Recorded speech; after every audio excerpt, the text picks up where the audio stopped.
साबिर अमूनी साहब, मुझे बताएं कि सीज़ फायर के हवाले से आप क्या समझते हैं? क्या ये रहने वाला है? क्या इसकी पासदारी इसराइल करेगा? हमास को किस तरीके से देख रहे हैं? क्या वाकई में हमास ताकतवर हो गई है?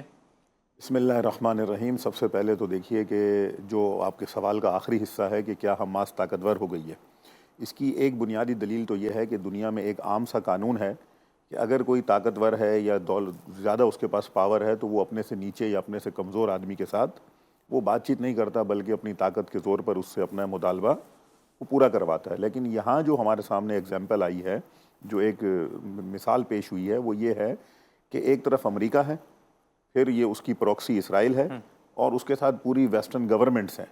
तो आप अगर इसको कहें कि पूरी दुनिया की ताकत एक तरफ है, एक छोटा सा ग्रोह हमास एक तरफ है, तो ताकतवरों को तो ज़रूरत नहीं है कि वो कमज़ोरों के पास आएँ और आकर कहें कि कोई एग्रीमेंट कर लो, बल्कि उनको तो चाहिए कि ठोकर मारें और कहें कि बस ये करो। तो इस चीज़ ने ये साबित किया है, ये दलील इस बात पर है, वो ये कहती है कि हमास ना सिर्फ ताकतवर है बल्कि फ्लेक्सिबल है, वो लचकदार है। वो अपनी जो उसके जो नुकसानात हैं उसको भी तेज़ी से उसकी भरपाई करने की जो है वो सलाहियत रखती है। तो ये सबसे पहली जो आपके आखिरी जो सवाल के आखिरी हिस्से का जवाब है, वाक़ई उन्होंने साबित किया है। और यहाँ पर ये जो सीज़ फायर जो हुई है, जो एग्रीमेंट, मैं ये समझता हूँ कि ये इसराइल की शिकस्त नहीं है, ये बराह रास्त अमेरिका की शिकस्त है। वो इस वजह से शिकस्त है कि 15 महीने की जंग में इस जंग को इसराइल ने नहीं लड़ा, इस जंग को अमेरिका ने लड़ा है। सफारती महाज पर कौन लड़ रहा था इसराइल के लिए? अमेरिका लड़ रहा था। यूनाइटेड नेशन की सलामती कौंसल में कौन था? अमेरिकी हुकूमत बैठकर इसराइल के हक में वीटो करती थी।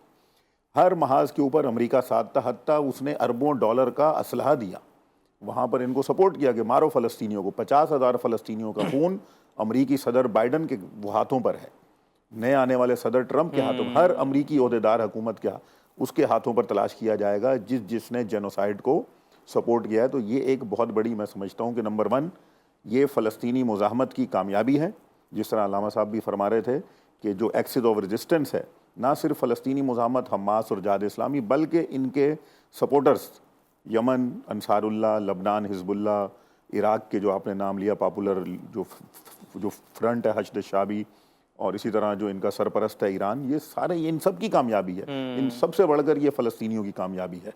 लिहाजा यहाँ तक ये बात सही है। दूसरी जो बात आप कह रहे हैं कि अब इसको क्या होना है, ये बात भी दुरुस्त है कि अमेरिका और इसराइल काबिल एतमाद नहीं है। कि एक बड़ी लॉन्ग हिस्ट्री हमारे सामने इंटरनेशनल रिलेशन के अंदर मौजूद है कि कितने ही एग्रीमेंट्स हुए, कितनी ही करारदादें हुई, कितनी ही चीज़ें होती रहीं वो दुनिया भर में।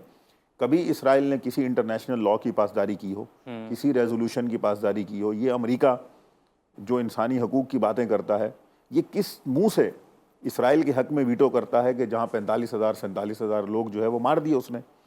तो ये बात भी वाज़ेह हो गई है कि ये जो सीज़ फायर हुआ है, जो अभी जिसने कल से शुरू होना है, कल इतवार है 19 जनवरी, और कल से इसकी अमली शक्ल सामने आनी है। लेकिन गुज़िश्ता 3 दिनों में अब तक गज़ा के ऊपर और बैत हानून और इसी तरह यरूशलेम के मुख्तलिफ़ इलाकों में, गाँव देहातों में इसराइली बमबारी और दहशतगर्दाना कार्रवाइयाँ वहाँ पर अब भी जारी हैं। कई सहाफ़ी आपके भाई शहीद हो गए। कल तक 204 थे, आज मैंने खबर देखी है 208 हो चुके हैं। तो उनसे ये उम्मीद रखना कि वो इस मुआहदे की पासदारी करेंगे, वो नहीं रखेंगे। लिहाजा ये बात ज़रूर है, मैं सिर्फ ये भी कहना चाहता हूँ एक नुक्ता, कि लोग ये ना समझें कि गज़ा जंगबंदी का मुआहदा हो गया तो ये मसला फ़लस्तीन ख़त्म हो गया, बल्कि ये मसला फ़लस्तीन उसी तरह से है जिस तरह 1948 से था, 7 अक्टूबर के बाद से था। हमने अपने जिम्मेदारियों को उसी तरह अंजाम देते रहना है।